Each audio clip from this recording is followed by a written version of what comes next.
Dear students, आज है day 9 of Phoenix 1.0 the ultimate crash course for physics. भाई आज अपन कर रहे हैं इलेक्ट्रोस्टैटिक्स के न्यूमेरिकल्स। ठीक है, let's not waste time and let's just directly dive into it. पहला सवाल यहाँ पे हमारे सामने है, देखते जरा ध्यान से।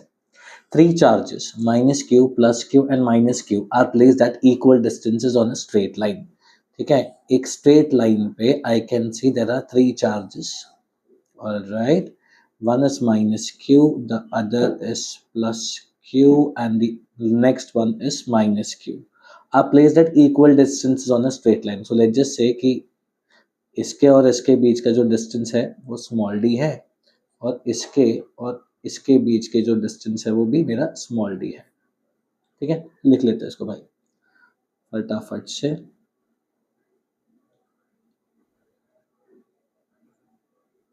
ऑलराइट, अब बोलते हैं क्या, if the potential energy of the system of the three charges is zero, what is the ratio of capital q to small q. मैंने बोला ठीक है, पहले भाई पोटेंशियल एनर्जी निकालते हैं। पोटेंशियल एनर्जी का जो स्टैंडर्ड फॉर्मूला है that is 1/4 pi epsilon naught q1 q2 by the distance. What is the formula बच्चे? It is 1/4 pi epsilon naught q1 q2 divided by the distance between them. तो इसके अनुसार अगर मैं इन दोनों के बीच का पोटेंशियल एनर्जी लिखूं तो मेरा जो पोटेंशियल एनर्जी आएगा that will be given by 1/4 pi epsilon naught capital Q into minus Q divided by the distance small d। फिर इन दोनों के बीच का अगर मैं कैलकुलेट करूंगा तो it is going to be 1/4 pi epsilon naught capital Q into minus Q divided by small d। Alright, फिर इसका और इसके बीच का ढूंढना पड़ा अगर मुझे, तो इसका आंसर हो जाएगा 1/4 pi epsilon not minus Q into minus Q divided bye दोनों के बीच का डिस्टेंस विच इज 2d। अब सब में से कॉमन फैक्टर्स निकाल दो, तो what do you get is 1/4 pi epsilon not तो कॉमन आ ही जाएगा, साथ साथ सबका स्मॉल d भी कॉमन आ जाएगा, और अगर ढंग से देखो ना q भी कॉमन आ जाएगा। तो what is left? In the first case minus q is left, in the second minus q is left, in the third it's plus q by 2 is left। और बोलता है क्या पता है, इसका जो टोटल पोटेंशियल एनर्जी है ना वो है जीरो। कितना है? जीरो। ले जाओ इसे और इक्वेट कर दो जीरो के साथ। जैसे मैं इसको जीरो के साथ इक्वेट करता हूँ, ये q upon 4 pi epsilon not d इधर जाएगा, जीरो से मिलेगा और सब कुछ जीरो कर देगा। what will be left at the end of the day will be simply minus 2q plus q by 2 equal to 0। हम उस 2q को उधर भेज देते हैं तो वो पॉजिटिव हो जाएगा। अब इस q बाई q को निकाल लो, इट्स सिंपली 1:4। आ गया आपका answer, q by q is equal to 1:4। That is your problem number 1। बढ़ते नेक्स्ट प्रॉब्लम की तरफ। राइट, चलो सबसे पहले इसको लॉक करना पड़ेगा। Find the ratio of potential difference. Find the ratio of potential difference that must be applied across the parallel and series। मतलब एक बार ही parallel का potential difference divided by एक बार ही series का ढूंढना पड़ेगा और इसकी वैल्यू निकालनी पड़ेगी Vp by Vs। ठीक है, हमारे पास ना दो कैपेसिटर्स हैं C1 एंड C2। दोनों के कैपेसिटेंसेस का जो रेशियो मुझे दिया गया है दैट इज 1:2। ठीक है, जो रेशियो हमें दिया गया दोनों की कैपेसिटेंसेस का बच्चे that is 1:2। Let me just write it down again अच्छे से। तो it says C1 upon C2 is equal to 1/2। और अगर मैंने यहाँ पे ढंग से इन दोनों को सॉल्व करने का कोशिश किया, रुक जा थोड़ा सेटअप हिल रहा है, मूविंग सेटअप। हाँ हाँ, तो ऐसे केस में can I simply say that C2 is equal to twice of C1। C2 is equal to twice of C1। बहुत सिंपल सा चीज निकाल लिया हमने, अभी डराइव कर लिया इक्वेशन 1। अब बोलता है ना इन दोनों कैपेसिटर को एक बार ही सीरीज में लगाएं, एक बार ही पैरेलल में लगाएं। ठीक है, और उसके बाद देखा कि इनके एनर्जी सेम है। मैं बोला ठीक है, अगर energy in parallel is equal to energy in series then what is energy का formula? Half Cp Vp square is equal to half Cs Vs square. Half half cut गया, what is left with this? CP VP square is equal to CS VS square. CP क्या है? Parallel, और parallel का मतलब क्या होता है? C1 plus C2। याद है ना? नहीं याद है तो सुन लो। अगर मैं कैपेसिटर्स को पैरेलल में कनेक्ट करता हूँ तो एक नॉर्मल सा एडिशन काम करेगा, और अगर सीरीज में करूंगा तो C1 C2 upon C1 plus C2 into VS square. अब जब मुझे VP बाई VS चाहिए तो मैं VP अपॉन VS का स्क्वायर निकाल लेता हूँ, ठीक है? वो C1 बाई C2 उधर चले जाएगा, आपके पास रह जाएगा C1 C2 upon C1 plus C2 the whole square. Best, square root ले लो।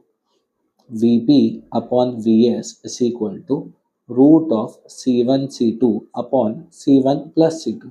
भाई ढंग से देखना ज़रा, क्या मेरा C2 2C1 है? हाँ, तो C2 की जगह 2C1 लगा दो, तो VP upon VS is equal to C2 की जगह अपन लगा देंगे ट्वाइस ऑफ C1, C2 की जगह लगा देंगे अपन twice of C1। This gives us 2C1 square divided by 3C1, बराबर। तो VP बाई VS का जो वैल्यू आ रहा है ना बच्चे,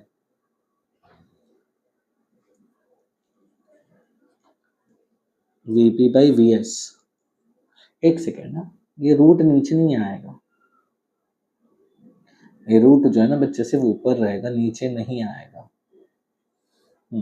So that is going to be root of 2C1 upon 3C1 and your eventual answer is going to be root 2 by 3। खत्म, that's your problem। Question number 2 खत्म हो चुका है विद इन 7 मिनट्स, रफली 7 मिनट्स, ठीक है? बढ़ते आगे। अगला सवाल, two charges of magnitudes minus 4q and plus 2q are located at 2a, 0 and 5a, 0। Okay ठीक है भाई, ड्रॉ कर लेते हैं। ड्रॉ गंदा हो रहा है, अच्छे से ड्रॉ कर लेंगे।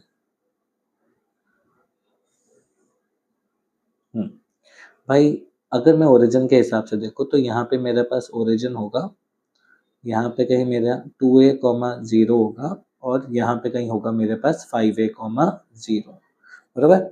बोलता है 2a, 0 पे माइनस 4q का चार्ज है और 5a, 0 पे बच्चे 2q का चार्ज है। What is the electric flux due to these charges through a sphere जिसका रेडियस 4a है with the centre at the origin. Imagine करो मेरे पास एक स्फीयर है, इसका रेडियस जो है ना बालक वो है 4a, उसका एक रेडियस जो है बच्चे वो कहाँ पे आ रहा है? 4a, मतलब यहाँ से 4a डिस्टेंस पे उसका सरकमफ्रेंस मिलेगा, तो डोंट यू थिंक इसका कोऑर्डिनेट 4a, 0 आएगा?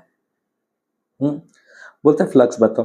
फ्लक्स के लिए हम गॉस लॉ यूज करेंगे। गॉस लॉ ने क्या बोला था? गॉस लॉ ने कहा था जितना भी चार्ज इस बॉडी के अंदर होगा डिवाइडेड बाई एप्सिलॉन नॉट।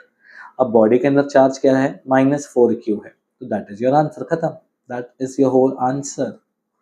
इतना ही आंसर है हमारा, ठीक है? समझना क्या है? समझना इतना ही था कि स्फीयर के अंदर -4q है और स्फीयर के बाहर है +2q। क्योंकि स्फीयर के बाहर +2q है इसलिए गॉस लॉ वहां पे काम नहीं करेगा। That was it. Next question.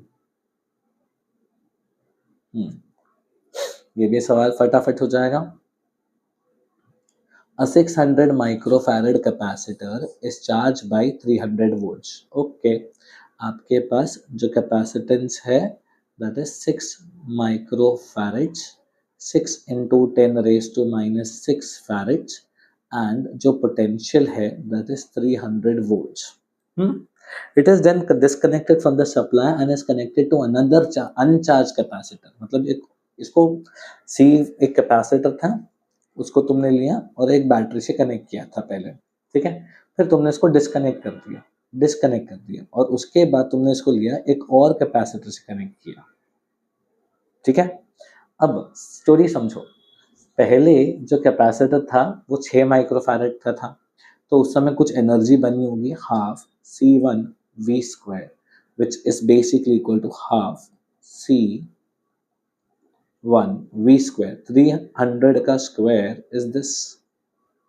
अब बच्चे ये भी कट जाएगा तो मेरे को क्या मिल रहा है? देखो 333 टोटल होता है 27 इंटू 10 रेस टू -2 जूल्स। ये मेरा इनिशियल एनर्जी है, शुरुआत वाली एनर्जी, बराबर।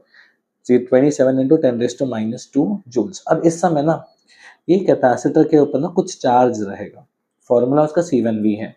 C की वैल्यू कितनी 6 इंटू 10⁻⁻⁶ और V की वैल्यू कितनी 300।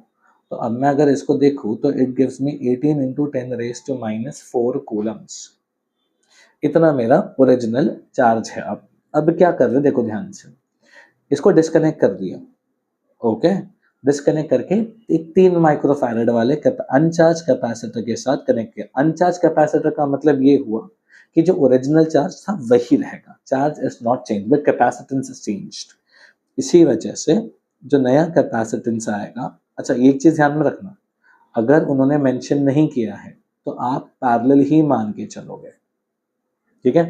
जो नया कैपेसिटेंस है दैट इज 9 माइक्रोफैराड, तो जो नया एनर्जी आएगा that will be Q square upon 2Cp। Q square मतलब होता है 18 इंटू 10⁻⁻⁴ का square upon 2 times of parallel capacitance. भाई पैरेलल कैपेसिटेंस कितना है 9 इंटू 10⁻⁶ माइक्रोफैराड ना, बरोबर। चलो अब देखो कैलकुलेशन वाला काम। 18 और 18 खा गए तो तुम्हारा एनर्जी का क्या आया 18 इंटू 10⁻², जूल्स नहीं -2 जूल्स, यस, है ना। हमें सवाल में क्या पूछा था, सवाल में पूछा था change in energy. What is change in energy, it is U1 minus U2 which is basically equal to 9 into 10⁻⁻² joules, या फिर जिसको मैं लिख सकता हूँ 0.09 जूल्स। खत्म, that is your next problem. ये था आपका प्रॉब्लम नंबर 8 समाप्त। अब प्रॉब्लम नंबर 9 देखो। इलेक्ट्रोस्टैटिक्स ना बहुत आसान है सम्स के मामले में, सम्स के मामले में भाई इलेक्ट्रोस्टैटिक्स बहुत आसान है, आराम आराम से सॉल्व होता है, मिस्टेक नहीं होना है इसमें। Next question, 125 small liquid drops each carrying a charge of 0.5 microcoulomb and each of diameter 0.1 meter form a bigger drop। सोचो 125 ऐसे छोटे छोटे छोटे छोटे छोटे छोटे ड्रॉप्स मिलके एक बड़ा ड्रॉप बना रहे हैं, तो जो चार्ज रहेगा बड़े ड्रॉप का वो तो भाई 125 ड्रॉप्स का कंबाइंड चार्ज होगा ना। तो मैं लिखता हूं अगर एक छोटे चार्ज की वैल्यू इतनी है तो कंबाइन होने के बाद जो बड़ा ड्रॉप आएगा उसकी वैल्यू हो जाएगी इतनी। इक्वेशन 1। अब इसमें मेरे को मांगा है potential at the surface of the bigger drop. Potential का फॉर्मूला होता है 1/4πε0 Q divided by R। Q क्या है the total charge of the bigger drop और R क्या है the radius of the bigger drop. Now what we do is, भाई हम पोटेंशियल हमको पता है कि 125 ड्रॉप्स मिलके बड़ा एक ड्रॉप बना है, बराबर। मतलब volume of the bigger drop is going to be equal to 125 times the volume of small drops, है ना। What is the volume of big drop 4/3 pi r cube is equal to 125 times the volume of small drops. साला small drops का volume क्या है, it is 4/3 pi r cube. ये 4/3 पाई काट दो और क्यूब रूट ले लो, खत्म। अब यही डेटा यूज करना और इसमें सब्स्टिट्यूट करना है। v इज इक्वल टू 1/4πε0 की जगह 9 इंटू 10⁻⁹, कैपिटल Q की जगह लिखेंगे हम 125 टाइम्स 0.5 और r जो रेडियस है उसकी जगह मैं 5 टाइम्स स्मॉल r लिखूंगा। मुझे प्रॉब्लम में ना स्मॉल r की वैल्यू दी गई है, देखो डायमीटर दिया 0.1 मीटर, उसका आधा इज 0.1/2, 0.1 डिवाइडेड बाई 2, ठीक है। सो मेरा पोटेंशियल क्या बनता है देखना ध्यान से, ये 1 टाइम्स हो गया, ये 10 टाइम्स हो गया, 10 इंटू 0.1, भाई ये तो 1 होता है, डिनोमिनेटर 1 आ गया। ऊपर क्या है मेरे पास, ऊपर है मेरे पास v equal to 9 into 125 into 2 into 10⁻⁹ which is 2250 into 10⁻⁹ volts। That is it, problem खत्म। एक सेकेंड, प्रॉब्लम खत्म नहीं, 0.5 माइक्रो कूलम था ना, तो 10⁻⁻6 था भाई, मैं मिस्टेक कर रहा था, मैं मिस्टेक कर रहा था। अगर मैं उसको डायरेक्टली लिखूं तो हाँ ये है मेरा करेक्ट आंसर। वो देखो यहाँ पे मैंने ना 1 माइक्रो कूलम था, माइक्रो कूलम को 10⁻⁶ लिखना रह गया था, तो वो लिखना बाकी था, हो गया सॉल्व। नेक्स्ट प्रॉब्लम, ठीक है। I have another problem that says the dipole moment of a water molecule is, एक मॉलिक्यूल का जो डाइपोल मोमेंट है that is 6.3 into 10⁻⁻³ coulomb metre. A sample of water contains 10⁻21 molecules. Okay, ठीक है. Whose dipole moments are all oriented in an electric field of strength 2.5 into 10⁵ Newton per coulomb. Okay. Calculate the work done to rotate the dipole from the initial orientation to which all the dipoles are perpendicular. बहुत आसान है. Work done चाहिए. Work क्या होता है? Potential energy के बरोबर. What is potential energy का formula? It is P times E cos theta 1 minus cos theta 2. ठीक है, तो आपका वर्क का फॉर्मूला हो जाएगा P. भाई P कितना है? 6.3 इंटू 10⁻⁻30. E is 2.5 into 10⁵. अब नंबर ऑफ एटम्स कितने हैं? 100. 100 नहीं, sorry, 10⁻21. cos theta 1, cos 0, cos theta 2, cos 90, 0. So I get my work equal to 6.3 into 2.5 into 10⁻⁻9, -4 joules है.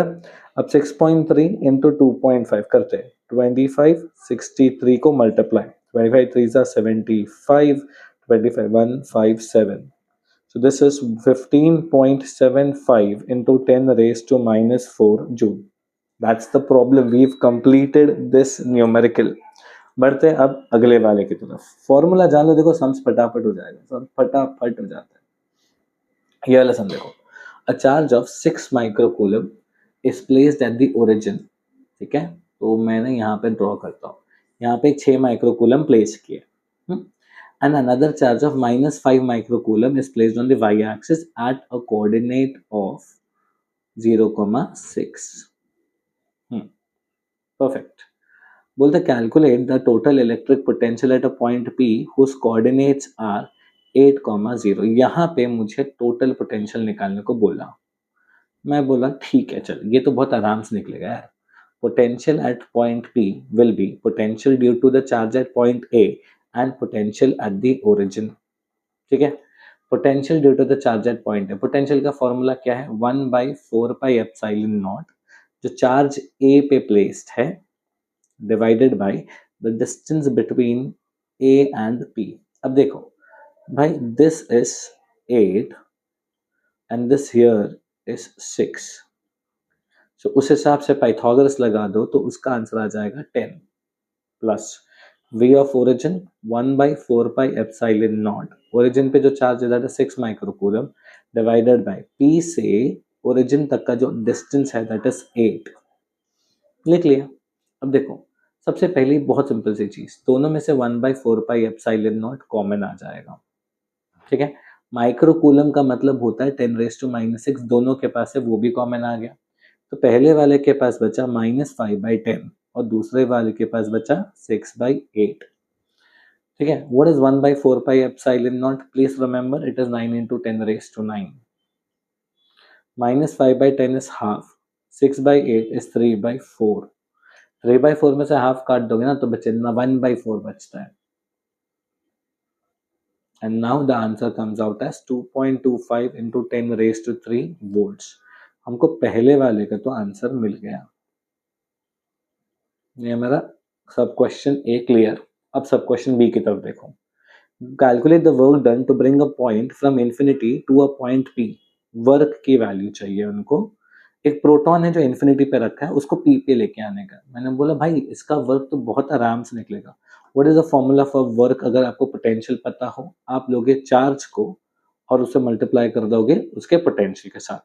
एक प्रोटॉन का चार्ज होता है 1.6 इंटू 10⁻⁻19 और एक पोटेंशियल की वैल्यू होती है 2.25 इंटू 10⁻3. अब 225 को मैं 16 से मल्टीप्लाई करता हूँ तो कुछ इस प्रकार 36 आता है. 3.6 सॉरी इंटू 10⁻⁻6 जूल्स. खत्म. That's the problem. हो गया सॉल्व. Next question.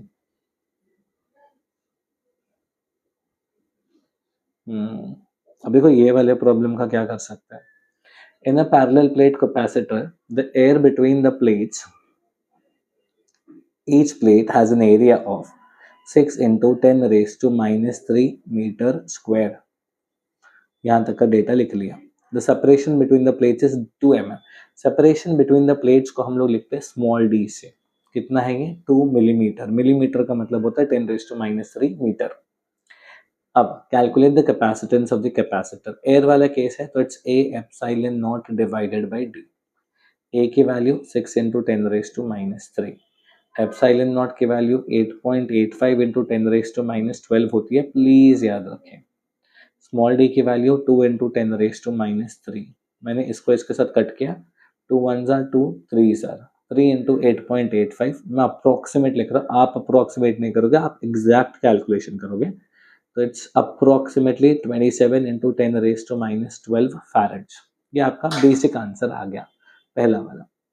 अब बोलता है क्या सवाल, और ये हो गया मेरा ए. अब let's talk about B. If the supply is connected to, इसका एग्जैक्ट आंसर जो आएगा दैट इज 26.55. क्या है इसका बच्चे, इसका exact answer it is 26.55. Okay. अब if this capacitor is connected to 100 volt supply, charge ढूंढना. चार्ज का फॉर्मूला क्या होता है? CV. C की value 26.55 into 10 raised to minus 12 और V की वैल्यू 100 volts दी गई है. So that makes it 26.55 into 10 raised to minus 10 coulomb. Sorted. C. How much charge on the plates be affected if a 2 millimeter thick mica sheet of K equal to 6 is introduced? अब K equal to 6 का जो है ना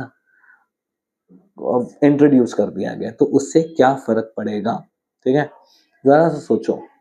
charge का formula क्या होता है? CV होता है, बरोबर. अब कैपेसिटेंस को क्या फर्क पड़ता है? अगर मैंने इसके अंदर एक डाइलेक्ट्रिक डाल दिया तो उसकी वैल्यू इंक्रीज हो जाती है. तो अगर मैं इसको देखूं तो मैं कुछ ऐसा लिख सकता हूँ. ठीक है, K की वैल्यू 6 है, C की value 26.55 into 10 raised to minus 12 और V की वैल्यू कुछ दी गई है, V की वैल्यू नहीं दी गई है, तो V की जगह मैं 100 डाल दूंगा.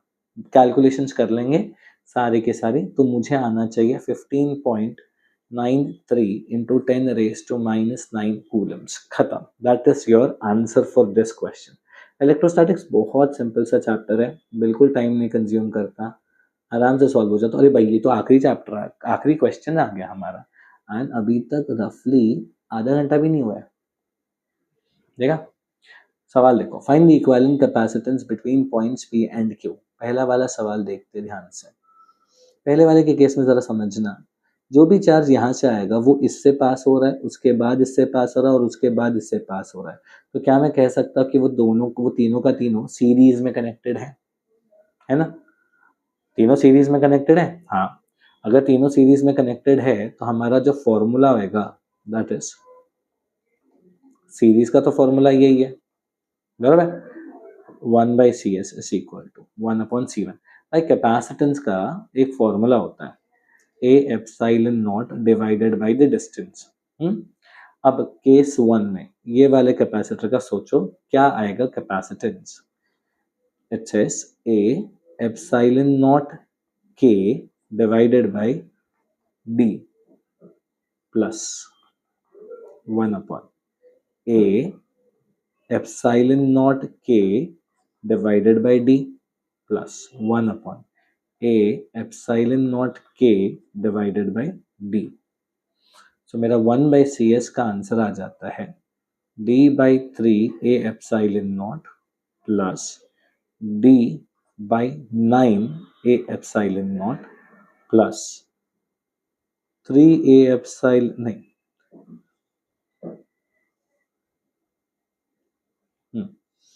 D/18 A epsilon naught.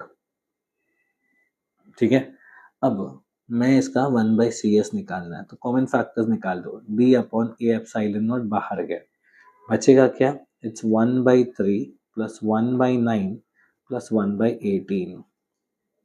तो your CS 1/CS is equal to D/A epsilon naught.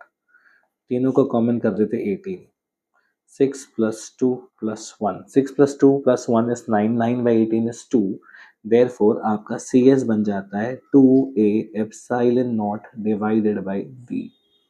This is your CS in the first case का. अब सेकेंड केस में देखना तो ध्यान से होता क्या है, यहाँ से जो चार्ज आता है वो यहाँ पे और यहाँ पे डिवाइड हो रहा है, विच मीन्स ये वाला पूरा सेटअप जो है वो पैरेलल है, ठीक है। अब अगर मैंने इसे C1 बोल दिया और इस टोटल को C2 बोल दिया तो मैं डायरेक्टली लिख सकता हूँ C1 plus C2, but C2 simple नहीं है, C2 खुद एक सीरीज है, तो C2 के लिए आप इन दोनों का सीरीज कॉम्बिनेशन निकालोगे, यानी 1/C2 is equal to 1/C3 plus 1/C4 करोगे। आप पहले C2 निकालोगे, वंस यू गेट C2 आप C1 के साथ उनको पैरेलल में कनेक्ट करोगे और सॉल्व करोगे। I am not doing this problem. I want you people to do this problem instead. ठीक है? With that said, चलो bye bye. Have a good day. That was your electrostatics के numericals. Thank you.